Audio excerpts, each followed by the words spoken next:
Good evening दोस्तों, मैं ललनकांत आप सभी को अपने यूट्यूब चैनल आस्था जीएस रिसर्च सेंटर में स्वागत करता हूं। दोस्तों, अब हम लोग इतिहास पढ़ना शुरू कर चुके हैं और इतिहास में सिर्फ हम लोग भारतीय इतिहास के बारे में पढ़ेंगे, क्योंकि सारे कंपटीशन एग्जामिनेशन जितने भी भारत में आयोजित होते हैं या भारत के विभिन्न राज्यों में आयोजित होते हैं, उसमें सिर्फ और सिर्फ भारतीय इतिहास से ही आपसे प्रश्न पूछे जाएंगे।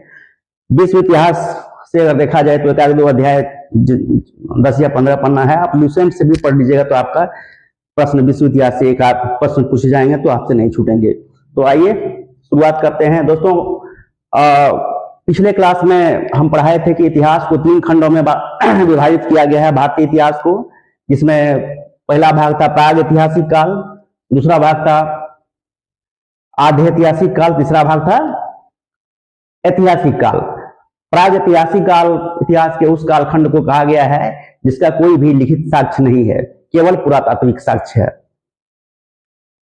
और आधे ऐतिहासिक काल उस काल को कहा गया है जिस काल के लिखित साक्ष्य तो हैं लेकिन उसे पढ़ा नहीं जा सका। जैसे सिंधु घाटी सभ्यता की जो लिपि मिली है वह भाव चित्रात्मक लिपि उनको माना गया है, अर्थात इंग्लिश में उसको पिक्टोग्राफिकल स्क्रिप्ट बोला जाता है। पिक्टोग्राफिक भाव चित्रात्मक लिपि मिली है जिसे पढ़ा नहीं जा सका। इस प्रकार सिंधु घाटी सभ्यता जो है एक आधे ऐतिहासिक सभ्यता है।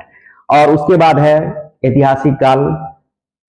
तो ऐतिहासिक काल उस काल को कहा गया है जिसका लिखित साक्ष्य और पुरातात्विक साक्ष्य दोनों है, साथ ही जो लिखित साक्ष्य है उसे पढ़ा भी जा सका। इस प्रकार इतिहास को 3 भागों में बांटकर देखा जाता है। पिछले क्लास में हम प्राग ऐतिहासिक काल को अच्छे ढंग से पढ़ा दिए थे। पुनः प्राग ऐतिहासिक काल को 3 भागों में बांटा गया है, जिसमें पहला भाग था पूरा पाषाण काल, दूसरा भाग था मध्य पाषाण काल और तीसरा भाग था नव पाषाण काल। पूरा पाषाण काल जो होते थे, पूरा पाषाण काल के मानव ने आग का आविष्कार करना उसका सबसे प्रमुख उपलब्धि माना गया था। लेकिन आग का नियमित आविष्कार जो किया था वो मध्य पाषाण काल के मानव ने किया था। केवल आग का आविष्कार अगर पूछा जाए तो आग का आविष्कार किस काल के मानव ने किया था, तो पूरा पाषाण काल के मानव ने किया था। और यदि आग का नियमित प्रयोग के बारे में पूछा जाए तो किस काल के मानव ने सीखा था, वो तो मध्य पाषाण काल के मानव ने पूछा था। और उसके बाद नव पाषाण काल के मानव की उपलब्धियां जो है, जैसे पहिए का आविष्कार करना, और उसके बाद तांबे का आविष्कार कर लिया गया था। इस कारण नव पाषाण काल को ताम्र पाषाण काल भी कहा जाता था। अगर काल अवधि के बारे में देखा जाए तो हम बताए थे कि पूरा पाषाण काल की अवधि जो रही थी वो 25 लाख बीसी यानी कि 25 लाख ईसा पूर्व से लेकर 10,000 ईसा पूर्व तक पूरा पाषाण काल की अवधि रही थी। मध्य पाषाण काल की अवधि दोस्तों 10,000 ईसा पूर्व से 1,000 ईसा पूर्व तक, और सॉरी दोस्तों, मध्य पाषाण काल की जो अवधि रही थी वो 10,000 ईसा पूर्व से लेकर 4,000 ईसा पूर्व तक।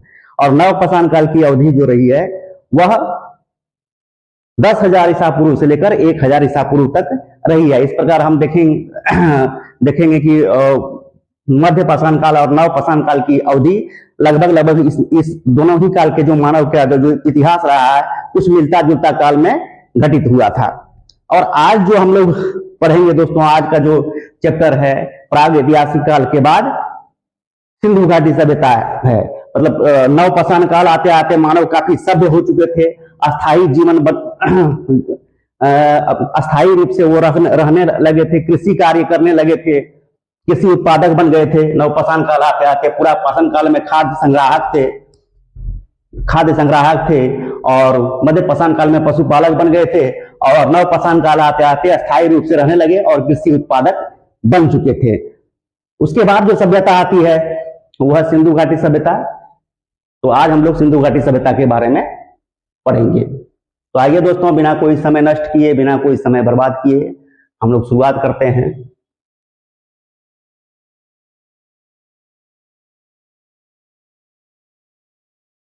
सिंधु घाटी सभ्यता। दोस्तों, सिंधु घाटी सभ्यता को काशी लिखा गया है दोस्तों, भूलवश लिखा गया है। अब इसे मिटा पाना थोड़ा बहुत मेहनत वाली काम है ये, इसलिए आप लोग समझ लीजिएगा, ये टाइपिंग मिस्टेक है। कांस्य युगिन, कांसा का प्रयोग जो है सिंधु घाटी सभ्यता में किया जाता था। कांसा जो कि तांबा और टीर से मिलाकर बना हुआ धातु के बर्तन होते थे, तो सिंधु घाटी सभ्यता को कांस्य युगीन सभ्यता कहा जाता है। इसके साथ ही आधे ऐतिहासिक काल जो जिसको मध्य पाषाण काल बोला गया है, वो सिंधु घाटी सभ्यता उस समय में सिंधु घाटी सभ्यता रही है। तो सिंधु घाटी सभ्यता के बारे में अब तक हम लोग पढ़ेंगे। तो सिंधु घाटी सभ्यता का जो खोज जो किया गया, इसके पहले वैदिक सभ्यता की खोज कर ली गई थी और इतिहासकार सबसे पहले मानते थे कि वैदिक सभ्यता ही भारत की सबसे पुरानी सभ्यता रही है। परंतु उसके बाद में जब सिंधु घाटी सभ्यता की खुदाई किया गया और खुदाई के बाद इसके स्थल जब मिले और वहां से प्राप्त मानव के अस्थि पंजर का जब आयु का अनुमान लगाया गया, तो पता चला कि वैदिक सभ्यता से भी पुरानी सिंधु घाटी सभ्यता है। इस प्रकार भारत की पहली जो मानव सभ्यता जो है, मानव जो सभ्य हुए, अस्थायी रूप से रहने लगे, अस्थायी जीवन जीने लगे, तो वो सिंधु घाटी सभ्यता को माना जाता है। सिंधु नदी के आसपास के क्षेत्रों में यह सभ्यता जो है, सबसे पहले जो सिंधु घाटी सभ्यता के जो स्थल खोजे गए थे, वो सिंधु नदी के आसपास के ही या इसके सहायक नदी के आसपास के क्षेत्रों में खोजी गई। इसलिए सिंधु घाटी सभ्यता को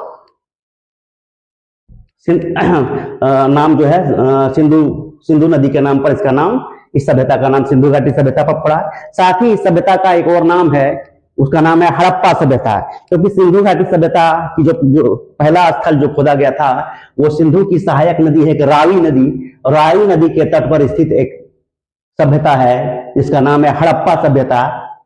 स्थल जो खोज की गई उसका नाम रखा गया हड़प्पा, और हड़प्पा की खोज दयाराम साहनी द्वारा किया गया था, जो एक फेमस इतिहासकार भी थे। इस कारण सिंधु घाटी सभ्यता को हड़प्पा सभ्यता भी कहते हैं। साथ ही सिंधु घाटी सभ्यता के जो नाम है दोस्तों, आप देख लीजिए, सिंधु घाटी सभ्यता को हम लोग कांस्य युगीन सभ्यता भी कहते हैं। साथ ही इसको आध ऐतिहासिक काल भी बोला गया है, क्योंकि इस काल की जो लिपि है उसे पढ़ा नहीं जा सका, इसलिए यह आध ऐतिहासिक काल के अंतर्गत आता है। आइए अब इसको विस्तार पूर्वक देखते हैं। साथ ही इसको हड़प्पा सभ्यता भी बोलते हैं। सिंधु घाटी सभ्यता, कांस्य युगीन सभ्यता, हड़प्पा सभ्यता, या फिर पिक्टोग्राफिकल जो इसकी लिपि थी, जिस कारण इसको कांस्य युगीन सभ्यता तो बोली ही रही, प्रोटो हिस्ट्री बोला गया है। आधे ऐतिहासिक काल भी इस सभ्यता को नाम दिया गया है। ये दोस्तों सिंधु घाटी सभ्यता के जितने भी स्थल खोजे गए थे, ये भारत में भी है, और अगर जिसको हम लोग अखंड भारत कहते हैं, वो उसका क्षेत्र देखा जाए तो यहाँ इस क्षेत्र में म्यांमार पड़ता है। म्यांमार से लेकर अफगानिस्तान तक का क्षेत्र होता है। तो सिंधु घाटी सभ्यता जो थी एक त्रिभुजाकार थी।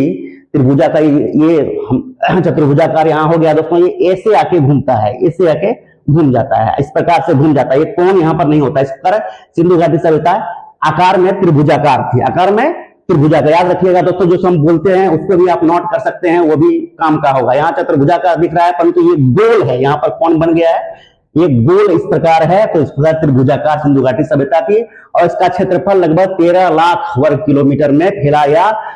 यह उस समय के इतिहास का सबसे बड़ी सभ्यताओं में से एक था। सबसे बड़ी क्षेत्रफल में फूल फल रहे सभ्यताओं में से एक था। उसके साथ ही दोस्तों इसके सबसे बड़ी विशेषता जो थी, यह सभ्यता जो सिंधु घाटी सभ्यता एक नगरीय सभ्यता थी, अर्थात शहर के समान सभ्यता थी उस समय। जो कि वैदिक सभ्यता जबकि है ग्रामीण सभ्यता है, उससे पहले यह सभ्यता सिंधु घाटी सभ्यता एक नगरीय सभ्यता थी।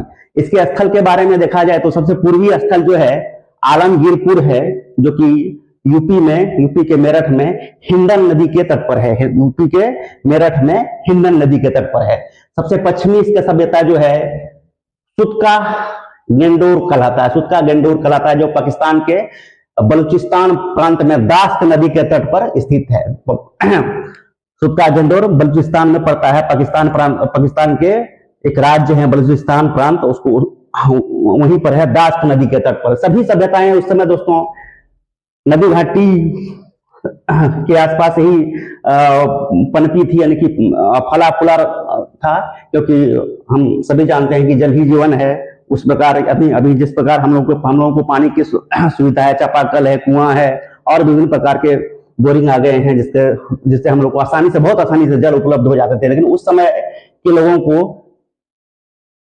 जल प्राप्ति केवल नदी के द्वारा ही हो पाता था। इस कारण नदी जहां थी उसी के आसपास के क्षेत्र में ये सभ्यताएं, सिंधु घाटी सभ्यताओं का जो नगर रहा था वो फला फूला था।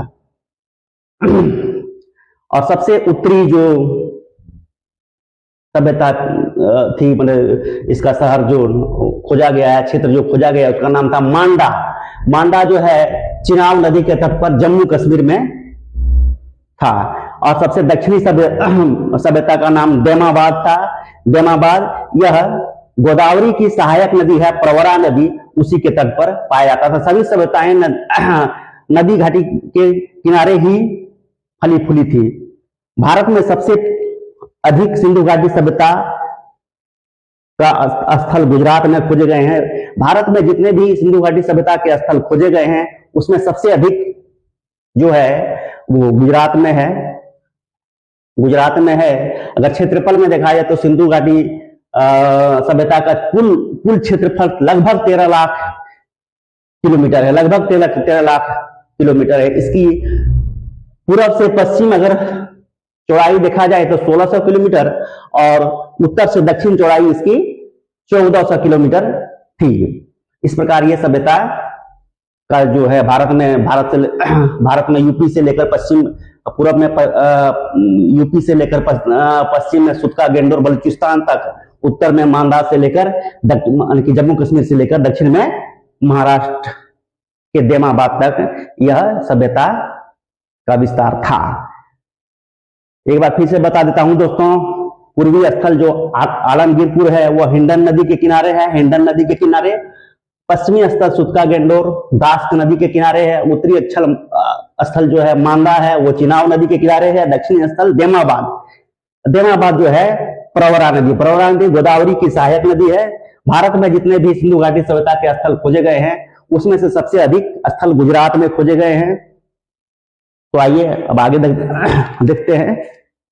यह है दोस्तों हड़प्पा सभ्यता को जो विस्तार है। यहाँ पर देखिए मैप में बढ़िया से दिया गया है।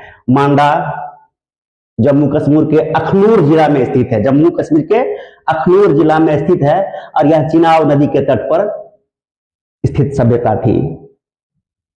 ये उत्तरी हो गया। दक्षिणी जो है वो है देमाबाद। देमाबाद महाराष्ट्र के अहमदनगर जिला में है।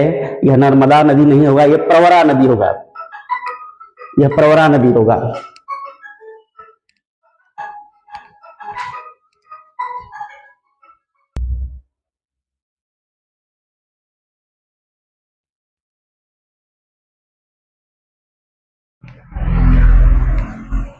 माफ कीजिएगा छात्रों और मेरे बच्चों, मेरे दोस्तों, एक फोन आ गई थी, आवश्यक फोन था इसलिए जाना पड़ा। और दोस्तों ये पूर्वी, पश्चिमी, उत्तरी और दक्षिणी स्थल बहुत ही इंपॉर्टेंट है, कई बार एग्जामिनेशन में पूछे गए हैं। साथ ही जिन क्षेत्रों में है, जिन राज्यों में है वो भी पूछा जाएगा, किस नदी के किनारे है वो भी पूछ लिया जाएगा आपसे कि उत्तरी स्थल का नाम क्या है। तो मांदा है। सिंधु घाटी सभ्यता का सबसे उत्तरी स्थल का नाम मांदा है जो जम्मू कश्मीर राज्य के अखनूर जिला में पाया जाता है, चिनाब नदी के किनारे। दक्षिणी स्थल ये नर्मदा नहीं होगा, ये प्रवरा नदी यहाँ पर होगा, महाराष्ट्र में पड़ता है। दक्षिणी स्थल का नाम देमाबाद है जो महाराष्ट्र के अहमदनगर जिला में पड़ता है। पूर्वी स्थल जो है दोस्तों वो आलमगीरपुर है जो कि उत्तर प्रदेश राज्य के मेरठ जिला में हिंडन नदी के तट पर है। और दक्षिणी स्थल पाकिस्तान के बलूचिस्तान प्रांत के दास्त नदी के किनारे सुतका, गेंडोर है। पूर्व से पश्चिम अगर सिंधु घाटी सभ्यता की चौड़ाई देखा जाए तो 1600 किलोमीटर है और उत्तर से दक्षिण 1400 किलोमीटर है। तो ये है दोस्तों, इसमें कुछ और बाकी नहीं रह गया। भारत में सिंधु घाटी सभ्यता के जो सबसे अधिक स्थल जो खोजे गए हैं दोस्तों वो सर्वाधिक स्थल गुजरात से प्राप्त हुए हैं। उसका विस्तार इस प्रकार है। लोथल सिंधु घाटी सभ्यता का एक महत्वपूर्ण बंदरगाह था। बंदरगाह मतलब दोस्तों ये जिसको हम लोग बंदरगाह देखिए हम बोलते हैं। लोथल जो था सिंधु घाटी सभ्यता का एक बंदरगाह था। बंदरगाह मतलब जो समुद्र के किनारे स्थित होता है, वहां पर नाव से व्यापार के माध्यम से सामान आता है और वहीं से दूसरे जगह भेजा भी जाता है, जो गुजरात राज्य में स्थित, लोथल गुजरात राज्य में स्थित है। धोलावीरा, धोलावीरा भी गुजरात के कच्छ जिले में स्थित एक महत्वपूर्ण सिंधु घाटी सभ्यता का स्थल है। दोस्तों, सिंधु घाटी सभ्यता के जितने भी स्थल हैं वो दो भागों में बटा हुआ था। पूर्वी भाग को निचला भाग कहा जाता था और पश्चिमी भाग को ऊपरी भाग कहा जाता था। निचले भाग में संभवतः गरीब लोग रहते थे और उत्तरी भाग में, पश्चिमी भाग में अमीर लोग रहते थे। पूर्वी भाग में गरीब लोग रहते थे और पश्चिमी भाग में अमीर लोग रहते थे। लेकिन धोलावीरा जो है सिंधु घाटी सभ्यता का, धोलावीरा मात्र एक ऐसा स्थल है जो 3 भागों में विभाजित, सभी सिंधु घाटी सभ्यता के सभी स्थल 2 भागों में विभाजित था, लेकिन धोलावीरा 3 भागों में विभाजित था। इसके साथ ही धोलावीरा के और भी बहुत सारे विशेषताएं हैं जो हम लोग बाद में पढ़ेंगे। लोथल सिंधु घाटी सभ्यता की जो एक और मुख्य विशेषता है, इसके सभी सड़क जो है एक दूसरे को लंबवत काटते थे। और सिंधु घाटी सभ्यता के सभी स्थलों की विशेषता यह थी कि घरों के दरवाजे और खिड़की मुख्य सड़क की नोक खुलकर पीछे की ओर पतली सड़क की ओर खुलती थी। केवल लोथल सिंधु घाटी सभ्यता का ऐसा स्थल है जिसकी घरों के दरवाजे और खिड़कियां मुख्य सड़क की ओर खुलती थी। अन्य स्थल जो है गुजरात में अन्य सिंधु घाटी सभ्यता के स्थल भी पाए गए हैं, जैसे रंगपुर जो काठियावाड़ जिले में स्थित है, गुजरात के काठियावाड़ जिले में स्थित है। भारत में सिंधु घाटी सभ्यता के स्थल, भारत में सिंधु घाटी सभ्यता के स्थल जो हैं ये इस प्रकार हैं।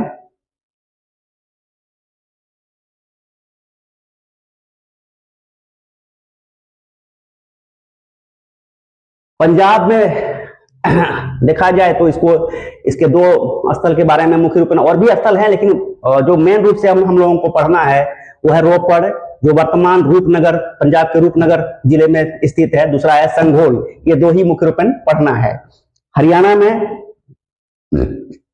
3 स्थल के बारे में पढ़ना है, बनवाली, राखीगढ़ी और भगवानपुर। राखीगढ़ी दोस्तों सिंधु घाटी सभ्यता के जितने स्थल हैं उसमें से अगर सबसे बड़े स्थल की बात कहा जाए तो मोहनजोदाड़ो है, जो कि पाकिस्तान के पंजाब प्रांत में पड़ता है। लेकिन भारत में स्थित सिंधु घाटी के सबसे बड़ी स्थल जो है वो राखीगढ़ी है। भारत में स्थित सिंधु घाटी सभ्यता के सबसे बड़ा स्थल जो है वो राखीगढ़ी है। तो हरियाणा में 3 स्थल हैं, बनवाली, राखीगढ़ी और भगवानपुर। इसको इस प्रकार भी हरियाणा में ये 3 स्थल का नाम अगर याद रख सकते हैं, भगवान का नाम लेकर राखी बनवाली, भगवान का नाम लेकर राखी बनवाली। इस प्रकार आपको हरियाणा में स्थित ये तीनों सिंधु घाटी सभ्यता के महत्वपूर्ण स्थल आपको याद हो जाएंगे। राजस्थान में कालीबंगा, बालाथल, उत्तर प्रदेश में आलमगीरपुर, संगोली और बड़गांव, ये सिंधु घाटी सभ्यता के महत्वपूर्ण स्थल है। महाराष्ट्र में देखा जाए तो बेमाबाद, जो कि सिंधु घाटी सभ्यता के सबसे दक्षिणी स्थल है, जो परवरा नदी के तट पर स्थित है। गुजरात में लोथल एक बंदरगाह भी है, सिंधु घाटी सभ्यता का था। धोलावीरा, फुतकोटदा, रंगपुर, भावनगर और रोजदी, ये महत्वपूर्ण स्थल हैं जो सिंधु घाटी सभ्यता में है। और इन्हीं सब स्थल के बारे में पढ़ने हैं। सिंधु घाटी सभ्यता से दोस्तों आपके एग्जामिनेशन में 1 या 2 प्रश्न आते ही हैं, क्योंकि ये बहुत ही महत्वपूर्ण अध्याय है और सबसे पहली सभ्यता के रूप में इसकी पहचान की गई है, भारत की सबसे पहली सभ्यता के बारे में। और ये सभ्यता नगरीय सभ्यता थी, तो आप अनुमान लगा सकते हैं कि कितना महत्वपूर्ण है। इसके बाद वैदिक सभ्यता हम लोग पढ़ेंगे। अफगानिस्तान में मात्र 2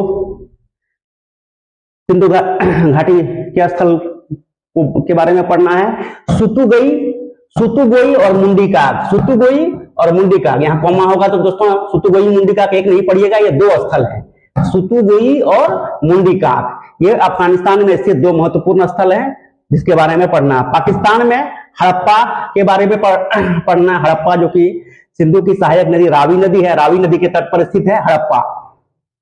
मोहनजोदड़ो सिंधु नदी के तट पर स्थित है। चन्हुदाड़ो, डाबरकोट, बालाकोट और बलूचिस्तान।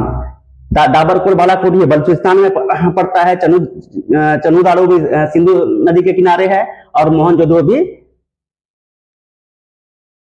सिंधु नदी के किनारे ही है। तो ये अफगानिस्तान के 2 स्थल है, इसके बारे में पढ़ना है। पाकिस्तान में ये महत्वपूर्ण है, हड़प्पा सभ्यता, सिंधु घाटी की सभ्यता में खोजे जाने वाला सबसे पहला सभ्यता है, इसलिए सिंधु घाटी सभ्यता को हड़प्पा सभ्यता भी बोला जाता है, जो रावी नदी के किनारे है। मोहनजोदड़ो, जिसको मृतकों का टीला कहा जाता है, मोहनजोदड़ो का शाब्दिक अर्थ मृतकों का टीला होता है, ये सिंधु नदी के किनारे है।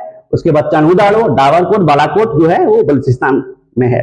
तो इस प्रकार से हमको ये सब इन सब सभ्यताओं के बारे में पढ़ना है। राखाल दास बनर्जी के अनुसार सिंधु घाटी के निवासी, सिंधु घाटी निवासी के निर्माण, सिंधु घाटी से यहाँ निवासी सभ्यता होगा दोस्तों। राखाल दास बनर्जी के अनुसार सिंधु घाटी निवासी के निर्माता, गलत नहीं है, सही है। राखाल दास बनर्जी के अनुसार सिंधु घाटी के निवासी के निर्माता द्रविड़ जाति के लोग थे। राखाल दास बनर्जी जो हड़प्पा सभ्यता के जो है खोजकर्ता के रूप में भी जाना गया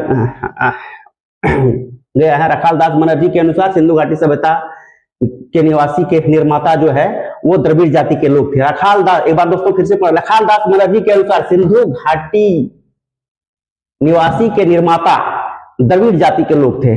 शहर दो भागों में बटा हुआ था। पूर्वी भाग यहाँ गरीब लोग रहते थे और पश्चिमी भाग यहाँ अमीर लोग रहते थे। शहर दो भागों में विभाजित होता था। केवल धोलावीरा ऐसा शहर था जो 3 भागों में विभाजित था। दोस्तों ये एक महत्वपूर्ण भाग है कि सिंधु घाटी सभ्यता के कौन सा स्थल 3 भागों में विभाजित था, वो धोलावीरा था। शौचालय की व्यवस्था सिंधु घाटी सभ्यता के लोग से शौचालय जो है आज जो हम लोग वर्तमान में हम लोग शौचालय का इस्तेमाल करते हैं, बहुत सारे घर दोस्तों आज भी आपको मिल जाएंगे जहां पर शौचालय नहीं है। तो आप इससे अंदाजा लगा सकते हैं कि सिंधु घाटी उस समय की सिंधु घाटी सभ्यता कितने उन्नत सभ्यता थे, कितने उन्नत और नगरीय सभ्यता थे कि घर घर में शौचालय उस समय होती थी। इस कारण इसमें लिखा गया है कि सिंधु घाटी सभ्यता के लोग शौचालय की व्यवस्था से भली भांति परिचित थे। 4 दीवारी कच्ची ईंटों से, जबकि ऊंचे भवन पक्के ईंटों से। आईटी लिखा गया दोस्तों, ईंटों यहाँ होगा, ईंटों से बनाया जाता था। 4 दीवारी कच्चे ईंटों से, जबकि भवन का निर्माण पक्के ईंटों से होता था। ईंटों का अनुपात जो होता था 4:2:1, लंबाई चौड़ाई ऊंचाई का अनुपात है ये। दरवाजे मुख्य सड़क की ओर न खुलकर पीछे की ओर पतली सड़क की ओर खुलती थी, केवल लोथल में मुख्य सड़क की ओर खुलती थी। दोस्तों बहुत ही इंपॉर्टेंट फैक्ट है ये, बहुत ही इंपॉर्टेंट फैक्ट है सिंधु घाटी सभ्यता का। एक बार मैं फिर से बता देता हूं कि सिंधु घाटी सभ्यता के सभी स्थलों के जो सड़क खुलते थे वो मुख्य सड़क की ओर न खुलकर पीछे की ओर पतली सड़क की ओर खुलती थी, जबकि सिंधु घाटी सभ्यता के स्थल जो है जिसका नाम लोथल है वो मुख्य सड़क की ओर उनके दरवाजे और खिड़कियां खुलती थी। सिंधु घाटी सभ्यता के बारे में सबसे पहले जानकारी चार्ल्स मेसन ने 1826 ईस्वी में दिया था। इन्होंने सिंधु घाटी सभ्यता के बारे में जानकारी अपनी पत्रिका नैरेटिव ऑफ जर्नी में दिया था। नैरेटिव ऑफ जर्नी जो है दोस्तों चार्ल्स मेसन की एक पत्रिका थी, उस पत्रिका का प्रकाशन उन्होंने 1826 ईस्वी में किया था, जिसमें सिंधु घाटी सभ्यता के बारे में उन्होंने जानकारी दिया था। सिंधु घाटी सभ्यता के ऊपरी नगर को दुर्ग कहा जाता था। ऊपरी नगर जो होते थे इनके पश्चिमी नगर जो कि ऊंचाई पर स्थित होता था उसको दुर्ग कहा जाता था। सिंधु घाटी सभ्यता के ऊपरी नगर को दुर्ग हम लोग कहते थे। मनोरंजन के साधन जो होते सिंधु घाटी सभ्यता के लोगों के लिए मनोरंजन के साधन पासे खेलना, नृत्य यानी कि नाच गान, शिकार, पशुओं को लड़ाना, ये सब मनोरंजन के साधन सिंधु घाटी सभ्यता के लिए था। पिगट ने हड़प्पा और मोहनजोदड़ो जो कि सिंधु घाटी सभ्यता के पहला और दूसरे नंबर पर खोजे जाने वाले स्थल थे, इन दोनों को सिंधु घाटी सभ्यता की जुड़वा राजधानी कहा पिगट महोदय जो कि इतिहासकार, बहुत प्रसिद्ध इतिहासकार रहे हैं, उन्होंने हड़प्पा और मोहनजोदड़ो को एक ही सभ्यता की जुड़वा राजधानी कहा। वर्ण व्यवस्था का प्रमाण, यानी कि सिंधु घाटी सभ्यता में वर्ण व्यवस्था का प्रमाण नहीं मिलता है, यानी कि वहां सिंधु घाटी सभ्यता जो कि फलता फूलता हुआ नगरी सभ्यता थी, वहां वर्ण व्यवस्था यानी कि जाति प्रथा जो आज हम लोग देखते हैं समाज में, वो सिंधु घाटी सभ्यता के लोगों में नहीं थी। हंटर के अनुसार यह सभ्यता राजतंत्रात्मक जनतंत्रात्मक थी। हंटर महोदय ने कहा है यह सभ्यता राजा के द्वारा संचालित नहीं होता था बल्कि जनता के द्वारा संचालित होता था। इसी कारण इसको कहा कि राजतंत्रात्मक न होकर जनतंत्रात्मक थी। समाज की सबसे छोटी इकाई परिवार थी। आभूषण का प्रयोग महिला और पुरुष दोनों करते हैं। आज भी देखते हैं कि महिला भी कुछ महिला लोग तो आज आभूषण पहनते हैं, साथ ही हम लोग भी पुरुष लोग भी लॉकेट वगैरह पहन लेते हैं, हाथ में कड़ी पहन लेते हैं, कान छिलवा लेते हैं। तो आधुनिक समाज से भी कुछ मिलता जुलता ये प्रमाण है। आभूषण का प्रयोग उस समय बहुत ज्यादा पुरुष भी और महिला दोनों ही करते थे आभूषण का प्रयोग। प्रिय पशु, सिंधु घाटी सभ्यता के लोगों के लिए प्रिय पशु कुब्बड़ वाला सांड था। इस सभ्यता के लोग नहीं परिचित होने वाले फसल जो थे, इस सभ्यता के सिंधु घाटी सभ्यता के लोग जो फसल से परिचित नहीं थे वो था गन्ना और रागी, इससे परिचित नहीं थे। इस सभ्यता के लोग गेहूं, जौ, मटर, कपास से परिचित थे। कपास का बहुत बड़े पैमाने पर व्यापार भी सिंधु घाटी सभ्यता के लोग करते थे, निर्यात होता था, यहाँ बहुत ही कपास का उत्पादन होता था, साथ ही यहाँ से दूसरे सभ्यता के लोगों के लिए उपयोग के लिए निर्यात किया जाता था। व्यापार एक फलता फूलता हुआ व्यापार भी पाया जाता था सिंधु घाटी सभ्यता के लोग में, जिस कारण लोथल जो बोला गया है, गुजरात में स्थित लोथल जो है एक बंदरगाह था, सिंधु घाटी सभ्यता का एक बंदरगाह था। सभ्यता के पतन के कारण, इस सभ्यता का जो पतन हुआ किस कारण हुआ है दोस्तों, आइए देखते हैं। मेके एवं जॉन मार्शल ने बाढ़ बताया है, क्योंकि ये सारी सभ्यता जो है दोस्तों, सिंधु घाटी सभ्यता जो है किसी न किसी नदी के किनारे फल फूल रही थी और नदी के माध्यम से ही व्यापार भी होता था। तो बाढ़, जब नदी में बाढ़ आई तो ये सभ्यता नष्ट हो गई, ऐसा कहना है मेके एवं जॉन मार्शल का कहना है कि बाढ़ के कारण इस सभ्यता का पतन हो गया, नष्ट हो गया। चाइल्ड एवं व्हीलर ने विदेशी आक्रमण को कहा है।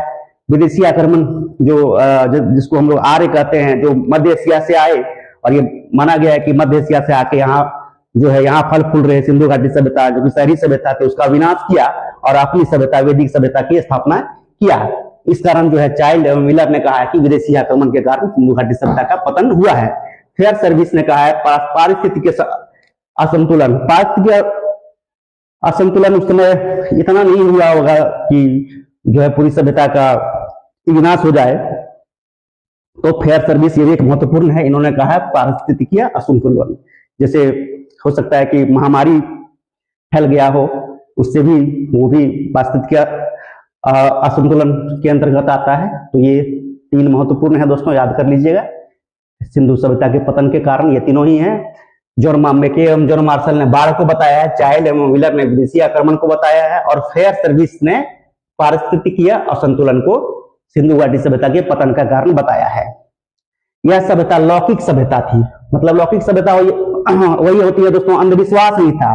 लौकिक सभ्यता उसे कहते हैं जिसमें हम देखते हैं, जो हम देखते हैं उसी में विश्वास करते हैं। अनदेखे अंधविश्वास पर जो विश्वास नहीं करे उसे लौकिक सभ्यता कहते हैं। तो सिंधु घाटी सभ्यता एक लौकिक सभ्यता थी, जबकि वैदिक सभ्यता अलौकिक सभ्यता थी। मंदिर का कोई विशेष प्रमाण यहाँ पर नहीं मिलता, मंदिर का प्रमाण देखने को यहाँ पर नहीं मिलता, कोई भी स्थल में मंदिर का प्रमाण देखने को यहाँ नहीं मिला है। स्वास्तिक चिन्ह जो आज हम लोग देखते हैं दोस्तों, अपने दीवारों पर, घरों के दरवाजे पर आज भी बनाते हैं स्वास्तिक चिन्ह, वो सिंधु घाटी सभ्यता की देन है।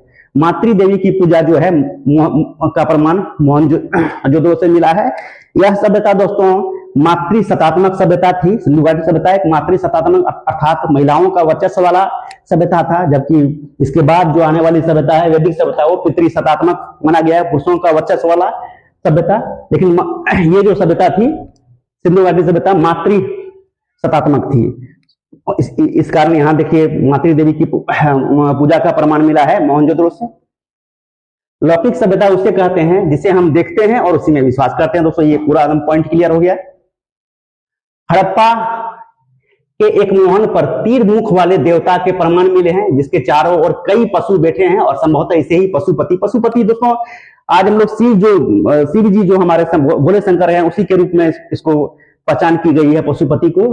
हड़प्पा सभ्यता के एक मोहर मिले हैं, मोहर पर एक देवता के प्रमाण मिले हैं, जिसके चारों ओर कई पशु बैठे हैं, संभवतः इसे ही पशुपति माना गया है। नाग पूजा, लिंग योनि पूजा, स्वास्तिक चिन्ह मिला है, ये सिंधु घाटी सभ्यता से है। वृक्ष और पशु पूजा का भी प्रमाण मिला है। जाहिर सी बात है दोस्तों यह लौकिक सभ्यता थी, अर्थात जो हम देखते हैं उसी में विश्वास करते हैं। वृक्ष ये प्रकृति पूजक थे और जो पशु पालते थे उसकी भी पूजा ये लोग करते थे। धौलावीरा सिंधु घाटी सभ्यता का 3 खंड में विभाजित शहर था। दोस्तों बता दिए थे कि सिंधु घाटी सभ्यता के जितने भी स्थल हैं वो 2 खंडों में विभाजित स्थल है, पूर्वी भाग और पश्चिमी भाग। पूर्वी भाग में संभवतः गरीब लोग रहते थे और पश्चिमी भाग जो कि ऊंचे स्थान पर होता था और वहां पर अमीर लोग रहते थे। जबकि सिंधु घाटी सभ्यता का जो मात्र एक स्थल धौलावीरा है ये 3 खंडों में विभाजित है, बाकी सभी स्थल 2 खंडों में विभाजित था। बाकी सभी 2 करों में रोल लिखा गया है, तो 2 भागों होगा, भागों में विभाजित शहर था। यूनेस्को ने 2021 में विश्व विरासत सूची में धोलावीरा को शामिल किया गया। धोलावीरा दोस्तों वर्तमान में विश्व विरासत सूची में शामिल सिंधु घाटी सभ्यता का स्थल है। यूनेस्को द्वारा 1921 में विश्व विरासत सूची में धोलावीरा को शामिल किया गया। इसका काल अगर देखा जाए तो दोस्तों जो हम लोग पाषाण काल, प्राग ऐतिहासिक काल जो पढ़े, उसी के आसपास में ये सभ्यताएं घटित हुई। जैसे मध्य पाषाण काल, पूरा पाषाण काल, मध्य पाषाण काल और नवपाषाण काल 3 भागों में बांटा गया है। और मध्य पाषाण काल को कांस्ययुगीन सभ्यता बोला गया है, और कांस्ययुगीन आधे ऐतिहासिक सभ्यता भी बोला गया है, साथ ही कांस्ययुगीन सभ्यता भी इसको बोला गया है। तो ये मध्य पाषाण काल के लगभग में ही घटित हो रही एक सभ्यता थी, क्योंकि ये आधे ऐतिहासिक काल, मध्य पाषाण काल को आधे ऐतिहासिक काल बोला गया है, और सिंधु घाटी सभ्यता एक आधे ऐतिहासिक सभ्यता थी, क्योंकि इसकी लिपि को पढ़ा नहीं जा सका था। इसका जो काल जो माना गया है 3250 ईसा पूर्व से 2750 ईसा पूर्व तक सिंधु घाटी सभ्यता का काल सर जॉन मार्शल ने मारा है। सर जॉन मार्शल एक बहुत प्रसिद्ध इतिहासकार थे। उन्होंने सिंधु घाटी सभ्यता का काल जो माना है वो 3250 से लेकर 2750 ईस्वी तक माना है। कार्बन 14 पद्धति के आधार पर सिंधु घाटी सभ्यता का काल 2340 से लेकर 1750 ईस्वी तक माना गया है। तथा डीपी अग्रवाल जो थे, एक प्रसिद्ध इतिहासकार थे, इन्होंने कार्बन 14 पद्धति द्वारा निर्धारित सिंधु घाटी सभ्यता के काल का समर्थन किया है। सभी इतिहासकार ने सम्मति के बाद सिंधु घाटी सभ्यता का काल 2500 ईसा पूर्व से लेकर 1700 ईसा पूर्व तक, सभी इतिहासकारों ने सम्मिलित रूप से सिंधु घाटी सभ्यता का जो काल माना है वह 2500 ईसा पूर्व से लेकर 1700 ईसा पूर्व तक माना है, जो सर्वमान्य है। और कार्बन 14 पद्धति जो कि लगभग बहुत ही सटीक प्रमाण प्रस्तुत करता है, का भी लगभग ये काल से मिलता जुलता है। इसका से कार्बन 14 पद्धति जो है वह 2300 से 1750 तक माना है, लेकिन सभी इतिहासकारों ने मिलकर साथ ही कार्बन 14 पद्धति को भी सम्मान करते हुए सिंधु घाटी सभ्यता का कार्यकाल 2500 बीसी से लेकर 1700 बीसी तक माना गया है। ये है दोस्तों वही कार्बन 14 पद्धति के आधार पर इतना। हड़प्पा सभ्यता के 4 स्थल जो मांदा, यहाँ भी थोड़ा रिपीट हो जा रहा है। यह स्थल अखनूर जिले में चेनाब नदी के दक्षिणी तट पर स्थित है। यह विकसित हड़प्पा सभ्यता का सर्वाधिक उत्तरी स्थल है। इसका उत्खनन 1982 में जगपति जोशी एवं मधुबाला ने किया था। मांदा में 3 संस्कृति के स्तर, मांदा में 3 सांस्कृतिक स्तर, प्राक सिंधव, विकसित सिंधव और उत्तर सिंधव, प्राक सिंधव, विकसित सिंधव और उत्तर सिंधव थी। आलमगीरपुर जो है सिंधु घाटी सभ्यता के सबसे पूर्वी स्थल है। यह मेरठ जिला में, उत्तर प्रदेश के मेरठ जिला में हिंडन नदी जो यमुना की सहायक नदी है के तट पर स्थित है। इस स्थल की खोज 1958 ईस्वी में भारत समाज सेवक के संस्था द्वारा, भारत सेवक समाज संस्था द्वारा की गई थी। इसका उत्खनन कार्य यज्ञदत्त शर्मा द्वारा किया गया था। यह सिंधु घाटी सभ्यता का सर्वाधिक पूर्वी स्थल है। देमाबाद है जो दोस्तों महाराष्ट्र के अहमदनगर जिला में परवरा नदी के किनारे स्थित है, और परवरा नदी जो है गोदावरी की सहायक नदी है। देमाबाद सिंधु सभ्यता का सबसे दक्षिणी स्थल है। सुतका गेंडो, यह दास्क नदी, बलूचिस्तान में स्थित दास्क नदी के किनारे हड़प्पा सभ्यता का सबसे पश्चिमी स्थल है। इसकी खोज 1927 ईस्वी में मार्क ऑरेल स्टाइन ने की थी। हड़प्पा संस्कृति का संपूर्ण क्षेत्र त्रिभुजाकार है। याद कीजिएगा दोस्तों, हड़प्पा संस्कृति का सबसे संपूर्ण क्षेत्र जो है त्रिभुजाकार है, और इसका क्षेत्रफल 12,99,600 वर्ग किलोमीटर है, लगभग 13 लाख वर्ग किलोमीटर, जो हम पहले भी बता चुके हैं। केवल 7 सिंधु स्थल को ही नगर की संज्ञा दी जाती है, जो निम्न हड़प्पा, मोहनजोदड़ो, चनुदाड़ो, लोथल, कालीबंगा, बनावली और धोलावीरा, ये सिंधु घाटी सभ्यता के ऐसे स्थल थे जिनको नगर की संज्ञा दी जाती थी। कुछ में नगर और ग्रामीण का मिलता जुलता सभ्यता था, और कुछ ग्रामीण सभ्यता भी थी। पंजाब में हड़प्पा और सिंध में पंजाब में हड़प्पा और सिंध में मोहनजोदड़ो अर्थात मृतकों का टीला दोनों पाकिस्तान में स्थित है। पंजाब प्रांत, पाकिस्तान के पंजाब प्रांत जो है दोस्तों, वहां पर रावी नदी के किनारे हड़प्पा स्थित है, और सिंधु नदी के किनारे मोहनजोदड़ो स्थित है, पाकिस्तान के सिंध प्रांत में स्थित है। जिसको मृतकों का टीला कहते हैं। यह एक दूसरे से 483 किलोमीटर की दूरी पर स्थित है। माने कि हड़प्पा और मोहनजोदड़ो के बीच की दूरी कितनी है? 483 किलोमीटर, जिन्हें सिंधु नदी द्वारा जोड़ा गया था, जिन्हें सिंधु नदी द्वारा जोड़ा गया था। क्योंकि दोनों नदी जो है, भले ही हड़प्पा रावी नदी के किनारे है और सिंधु नदी के किनारे मोहनजोदड़ो है, लेकिन रावी नदी सिंधु नदी का सहायक नदी है। इस प्रकार सिंधु नदी द्वारा दोनों ही सभ्यताएं जुड़ी हुई थी। 483 किलोमीटर की दूरी पर एक दूसरे से दूर दोनों स्थित थे। काल निर्धारण जो किया गया है दोस्तों सिंधु घाटी सभ्यता के इस प्रकार है, जो हम पहले ही बता चुके हैं। इसमें कुछ ज्यादा ही है, पूरा ही एनसीईआरटी जो मानते हैं, एनसीईआरटी द्वारा ये भी एक पढ़ लीजिएगा।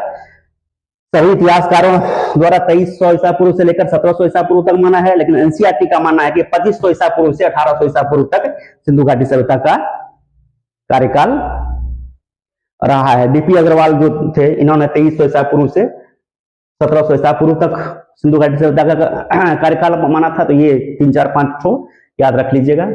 अब आइए सिंधु घाटी सभ्यता के कुछ महत्वपूर्ण स्थल के बारे में पढ़ेंगे, और किस नदी के किनारे स्थित है, उसके खोजकर्ता कौन है, वर्तमान में वह कहां पर स्थित है, और उसके कुछ महत्वपूर्ण बिंदु के बारे में पढ़ेंगे। हड़प्पा जो कि रावी नदी के बाएं तट पर स्थित है, और यह दयाराम साहनी द्वारा 1921 में इसका उत्खनन करके इसकी खोज की गई थी, और इसकी वर्तमान स्थिति पर पाकिस्तान के पंजाब प्रांत के मांटगोमरी जिले में हड़प्पा स्थित है।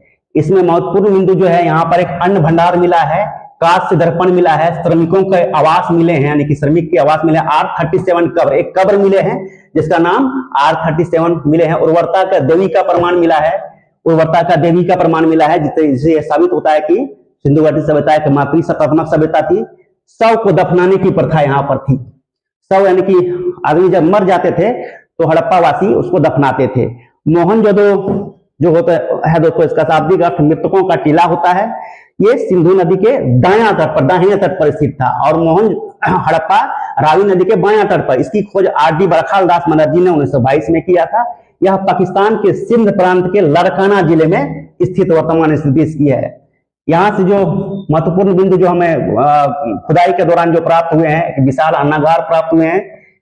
विशाल स्नानागार था। स्नानागार एक महत्वपूर्ण धार्मिक स्थल के रूप में इसकी पहचान की गई है। कांस्य की नग्न मूर्ति, एक कांस्य की नग्न मूर्ति यहाँ पर मिली है, पुरोहित की मूर्ति मिली है, जिसमें यह पता चलता है कि पुरोहित की यहाँ पर वर्चस्व था। महाविद्यालय भी एक मिले हैं। एक श्रृंगी प्रस्तु जो कि मोहनजोदड़ो में सिंधु घाटी सभ्यता के स्थल जो मोहनजोदड़ो है, इसकी एक महत्वपूर्ण विशेषता एक श्रृंगी पशु, जो वर्तमान में भी कहीं अभी देखने को नहीं मिलता है, तो इसको एक कल्पना के रूप में देखा जाता है वर्तमान में। शव को यहाँ जलाने की प्रथा थी। हड़प्पा में शव को दफनाने की प्रथा थी, जबकि मोहनजोदड़ो में शव को जलाने की प्रथा थी। दोस्तों बहुत ही मेहनत से मेरा खुद का लिखा हुआ है ये, एक बार ढंग से पढ़ लीजिएगा, पूरा कॉन्सेप्ट आपका क्लियर हो जाएगा। लोथल जो है दोस्तों, लोथल को बोला गया है बंदरगाह, बोला गया है लोथल सिंधु घाटी सभ्यता के बंदरगाह था, जो गुजरात में भोगवा नदी के किनारे स्थित है। इसके खोजकर्ता रंगनाथ राव थे, जिन्होंने 1957 में की थी। यह अहमदाबाद में, गुजरात के अहमदाबाद में स्थित है। महत्वपूर्ण बिंदु यहाँ लोथल में चावल के दाने मिले हैं, जो यह प्रमाणित करता है कि लोथल एक बंदरगाह था। अग्निकुंड मिले हैं, हाथी दांत मिला है, 3 युगल संविधान मिले हैं, 3 युगल संविधान मिले, यानी कि 2 शव को एक साथ दफनाने की प्रथा यहाँ पर थी। मिट्टी के मृण घोड़े मिले हैं, मिट्टी की मृण मूर्ति, घोड़े की मृण मूर्ति, मरा हुआ वो घोड़े की मूर्ति के प्रमाण मिले हैं, जो मिट्टी का बना हुआ था। ये सब यहाँ पर मिले हैं, जो प्रमाणित करता है कि लोथल जो था, हाथी दांत का व्यापार होता था, चावल के दाने का व्यापार होता था। तो इस तरह यह साबित होता है कि लोथल एक बंदरगाह था। कालीबंगा जो घग्गर नदी के किनारे है, और इसके खोजकर्ता अमलानंद घोष थे। हनुमानगढ़ में यह है, हनुमानगढ़ में यानी कि पड़ता है ये। जुते हुए खेत के प्रमाण यहाँ पर मिले हैं, कालीबंगा से जुते हुए खेत के प्रमाण मिले हैं। चूड़ियां मिली है, अग्निकुंड मिले हैं हाथी के। कालीबंगा मतलब काली चूड़ियां भी होती है दोस्तों। कालीबंगा मतलब, कालीबंगा का शाब्दिक अर्थ काली चूड़ियां होती है। और यहाँ पर जो प्रमाण मिले हैं, जुते हुए खेत के प्रमाण मिले हैं, चूड़ियां मिले हैं, अग्निकुंड मिले हैं, हाथी दांत मिले हैं, भूकंप के प्रमाण यहाँ पर मिले हैं दोस्तों कालीबंगा में। ईंटों का अलंकरण मिला है, ईंटों का अलंकरण यहाँ पर मिला है। इस प्रकार ये सब पॉइंट कालीबंगा के बारे में पढ़ना। राखी गढ़ी जो कि घग्घर नदी के किनारे है और इसके खोजकर्ता सूरजभान थे। और हिंसार हरियाणा के हिंसार में है और हरियाणा के हिंसार जिले में है और भारत में स्थित यह सबसे बड़ा स्थल है। यहाँ पर ताम्र उपकरण मिले हैं, ये बस मात्र 2 ही पढ़ना है। चंगुदाड़ो जो सिंधु नदी के बाएं तट पर है। मोहनजोदड़ो दोस्तों सिंधु नदी के दाहिने तट पर था, जबकि चंगुदाड़ो सिंधु नदी के बाएं तट पर स्थित हैं। इसके खोजकर्ता अनरेस्ट मैके एवं मजुमदार हैं। 1935 में इन्होंने खोज की थी। यह सिंध प्रांत के पाकिस्तान के सिंध प्रांत में स्थित है, दोनों ही चंगुदाड़ो और मोहनजोदड़ो। चंगुदाड़ो दाड़ो दाड़ो लास्ट में जो आता है दोस्तों, मोहनजोदड़ो में भी दाड़ो आता है। मोहनजोदड़ो और चंगुदाड़ो दोनों सिंधु नदी के तट पर स्थित है। मोहनजोदड़ो दाहिने तट पर, चंगुदाड़ो बाएं तट पर स्थित है। इसके खोजकर्ता अनरेस्ट मैके एवं मजुमदार है, सिंध प्रांत के पाकिस्तान में है। मनके बनाने का कारखाना यहाँ पर, यानी कि बर्तन बनाने का कारखाना यहाँ पर देखने को मिलता है चंगुदाड़ो में। इसके साथ ही कंघा, लिपस्टिक, काजल, पाउडर, बिल्ली की पीछा करता हुआ कुत्ते का निशान, एक मृदभांड है उसमें चित्र बनाया गया है, बिल्ली का पीछा करता हुआ कुत्ते का निशान है। ये चंगुदाड़ो से मिले हैं। इसके साथ ही कंघा, लिपस्टिक, काजल, पाउडर ये सभी मिले हैं। साथ ही मनके बनाने के कारखाने भी यहाँ पर से मिले हैं। बनावली है दोस्तों, ये सरस्वती नदी के किनारे है और RS बिष्ट इसके खोजकर्ता थे। हिंसार में, हरियाणा के हिंसार जिले में स्थित है। और यहाँ पर मिट्टी के हल मिले हैं। बनावली से दोस्तों मिट्टी के हल मिले हैं। टेराकोटा जो कि पक्की आग से पका हुआ होता था, इसको टेराकोटा, भी आग से पकी हुई ईंटों को टेराकोटा बोला गया। मिट्टी के हल को भी, इसको भी मिट्टी का हल बनाया गया था, उसको आग से पका दिया गया था, इसको टेराकोटा बोला जाता है। आग से पकी हुई जो सब चीजें बनती थी उसको टेराकोटा सिंधु घाटी सभ्यता में कहा गया है। रोपड़ सतलज नदी के किनारे, इसके खोजकर्ता यज्ञदत्त शर्मा है। यह पंजाब के रूपनगर जिले में स्थित है। यहाँ पर रोपड़ में तांबे की कुल्हाड़ी मिली है दोस्तों, ये बहुत ही इंपॉर्टेंट है। तुतकोटदा ये सरस्वती नदी के किनारे मिले हैं। जगपति जोशी इसके खोजकर्ता हैं और ये गुजरात के कच्छ जिले में स्थित है। यहाँ पर दोस्तों जो मिले हैं, घोड़े की हड्डी मिली है। कलश सावधान मिला है, कलश को दफनाने की प्रथा थी। तराजू मिले हैं जो 16 के अनुपात में थे। चिनाई वाले भवनों के साक्ष्य यहाँ पर से मिले हैं सुतकोटदा से। देमाबाद जो कि प्रवरा नदी के किनारे स्थित महाराष्ट्र में है, इसमें कुछ खास देखने को नहीं मिलता है। धोलावीरा जो कि गुजरात में लूनी नदी के तट पर स्थित है और कच्छ क्षेत्र में पड़ता है। यहाँ सुव्यवस्थित नाली के प्रमाण देखने को मिला है। काफी अच्छा नाली की व्यवस्था थी धोलावीरा में और वह नाली लकड़ी का बना होता है। नगर 3 खंडों में विभाजित होता था। ये यहाँ की धोलावीरा की मुख्य 2 ही 3 विशेषताओं के बारे में पढ़ना है। आलमगीरपुर जो कि हिंडन नदी के किनारे है, यूपी के मेरठ में स्थित है। ये यज्ञदत्त शर्मा इसके खोजकर्ता थे। उन्होंने 1998 में इसकी खुदाई कंप्लीट की थी। यह मेरठ में यूपी में है। मृदभांडों को रंगीन चित्रकारी यहाँ पर मिली है। मृदभांडों की रंगीन चित्रकारी। सुल्का को यह जो किस नदी के किनारे है? सादीकोर नदी के किनारे है। सादीकोर नदी के किनारे यह है। इसके खोजकर्ता जॉर्ज डेल्स है और यह पेरिन बलूचिस्तान में स्थित है। पेरिन बलूचिस्तान में स्थित है। यहाँ 2 टीले एवं मृदभांड के साक्ष्य मिले हैं। यहाँ 2 टीले एवं मृदभांड के साक्ष्य मिले हैं। लास्ट है दोस्तों मांदा जो कि जम्मू कश्मीर में चेनाब नदी के किनारे है। इसके खोजकर्ता जगपति जोशी है। यह जम्मू एवं कश्मीर में पड़ता है। महत्वपूर्ण बिंदु यहाँ चट मिले हैं, ब्लेड मिले हैं, हड्डी से निर्मित वाताग्रा, हड्डी से निर्मित एक उपकरण मिले हैं, मुहरों के साक्ष्य यहाँ से मिले हैं। तो ये था दोस्तों, इतने 14-15 को सिंधु घाटी सभ्यता के बारे में पढ़ना है। साथ ही उसके किस नदी के किनारे वो भी पढ़ना है। इसके खोजकर्ता का नाम याद रखना है।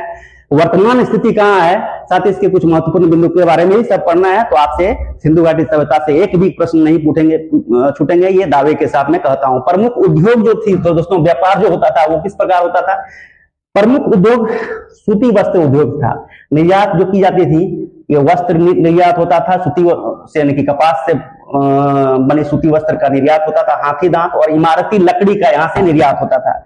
आयात में चांदी आयातित की जाती थी, कहां से? ईरान और अफगानिस्तान से। टीन आयात किया जाता था अफगानिस्तान से। तांबा खितड़ी से और लाजवर्द मेसोपोटामिया से आयातित पदार्थ थे। मोहनजोदड़ो का सबसे महत्वपूर्ण स्थल विशाल स्नानागार है। विशाल स्नानागार को मोहनजोदड़ो का सबसे महत्वपूर्ण स्थल माना गया है, जो 11.88 मीटर लंबा, 7.01 मीटर चौड़ा और 2.43 मीटर गहरा है। ये महत्वपूर्ण स्थल है, सबसे महत्वपूर्ण स्थल है मोहनजोदड़ो का विशाल स्नानागार। इसमें उतरने के लिए उत्तर दक्षिण की ओर से सीढ़ियां बनाई गई है। स्नानागार का फर्श पक्की ईंटों से, उसके फर्श जो नीचे जो स्नानागार के जो फर्श बने हुए हैं वो जो है ये पक्की ईंटों से बिछा हुआ था। कह सकते हैं आज के स्विमिंग पूल से इसकी तुलना कर सकते हैं। स्विमिंग पूल को हिंदी में तरनताल कहते हैं, तरनताल से तुलना कर सकते हैं। स्नानागार की फर्श पक्की ईंटों से, इसके मध्य स्नान कुंड स्थित था और उसके मध्य में स्नान कुंड स्थित था। इस विशाल स्नानागार का उपयोग सार्वजनिक रूप से धर्मानुष्ठान संबंधी स्नान के लिए होता। जब धर्म संबंधी कार्य होता था तो वहां पर सभी लोग स्नान करते थे और पूजा पाठ का काम किया करते थे। स्नानागार जो है सिंधु घाटी सभ्यता के सबसे महत्वपूर्ण स्थल है दोस्तों, ये भी याद रखिएगा। उसकी लंबाई 11.88 मीटर था, 11.88 मीटर, चौड़ाई 7.01 मीटर और ऊंचाई 2.43 मीटर थी। और इसका उपयोग धर्मानुष्ठान कार्यों में वहां पर स्नान करके लोग पूजा पाठ करते थे।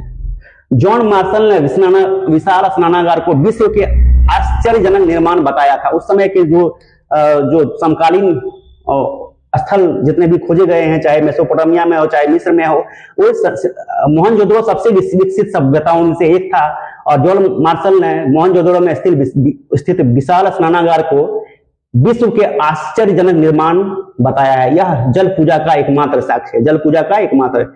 मोहनजोदड़ो में एक अन्नागार भी मिले हैं, मोहनजोदड़ो में एक अन्नागार भी मिले हैं जो इतना मीटर लंबा, इतना मीटर चौड़ा है। मोहनजोदड़ो की जल निकास प्रणाली अद्भुत थी। वहां पर भी नाली के जो प्रमाण मिले हैं वो बड़ी सुव्यवस्थित था, उसे अद्भुत बताया गया है। लगभग सभी नगरों के प्रत्येक छोटे या बड़े मकान में प्रांगण और स्नानागार होते थे। प्रत्येक मकान में, मोहनजोदड़ो के प्रत्येक मकान में जो है प्रांगण होते थे, घर के बाद आंगन होते थे और आंगन में स्नानगार भी होते थे। हड़प्पा के दुर्ग को 6 अन्नागार मिले। हड़प्पा के दुर्ग में, यानी कि जो पश्चिमी स्थल है जिसको हम लोग अमीरों के रहने के लिए क्षेत्र मानते हैं, वहां पर 6 स्नानागार मिले हैं जो ईंटों के बने चबूतरे पर 2 पंक्तियों में खड़े हैं, 3-3 करके 2 पंक्तियों में खड़े हैं। प्रत्येक अन्नागार इतना मीटर लंबा, इतना मीटर चौड़ा है। दोस्तों किताब से लिए हैं तो इसमें दिया हुआ काफी विस्तार से, तो आप मेन पॉइंट इसका याद कर लीजिएगा। कालीबंगा के अनेक घरों में कुएं पाए गए हैं। कालीबंगा जो है दोस्तों, यहाँ पर गुजरात में स्थित ये कालीबंगा स्थल है। यहाँ पर जो है अनेक घरों में कुएं पाए गए हैं। घरों के पानी बहकर सड़कों तक आता था तथा इसके नीचे मोरियां बनी हुई थी। मोरियां बनी होती थी, गड्ढे बने होते, मोरियां तो गड्ढे बने होते थे जहां पानी जमा होता था। ये है दोस्तों सिंधु घाटी यानी कि मोहनजोदड़ो का चित्र है जिसमें ये स्नानागार है। देखिए यहाँ उतरने की ये सीढ़ी है, उत्तर से और दक्षिण से दोनों ओर सीढ़ी है, बीच में स्नान कुंड बने हुए। इसका और भी पिक्चर है, स्पष्ट पिक्चर आप देखिए, आप देख सकते हैं यहाँ पर। ये इधर से भी देखिए उतरने के स्थल हैं, इधर चारों ओर से उतरने के स्थल हैं। सीढ़ियां जो बनी हुई है उत्तर से और दक्षिण से, यहाँ पर देखिए सीढ़ियां बनी हुई है, स्नान कुंड है। तो ये है सिंधु घाटी सभ्यता का स्थित विशाल स्नानागार। ये देखिए दोस्तों, और भी यहाँ क्लियर है, सीढ़ी आप स्पष्ट रूप से देख सकते हैं। ये दोस्तों मोहनजोदड़ो जो है वहां उल्लेख, एक श्रृंगी पशु का जो उल्लेख किया गया, एक मोहर मिले हैं, उसमें भी ये एक श्रृंगी पशु का चित्र मिला है जो कि तांबा का है, लगभग तांबे की है ये। उसमें ऊपर में दो मछली के चित्र, यहाँ भी ये मछली है, यहाँ भी ये मछली है। इस प्रकार ये सब मछली उछली उतना इंपॉर्टेंट नहीं है। एक श्रृंगी पशु जो है मोहनजोदड़ो की एक प्रमुख पशु के रूप में दिखाया गया है, जो आज कहीं भी देखने को नहीं मिलते हैं। गेंडा, एक श्रृंगी गेंडा जो असम में पाया जाता है, तो ये गेंडे की जैसे प्रतीत नहीं होता है। इतनी लंबी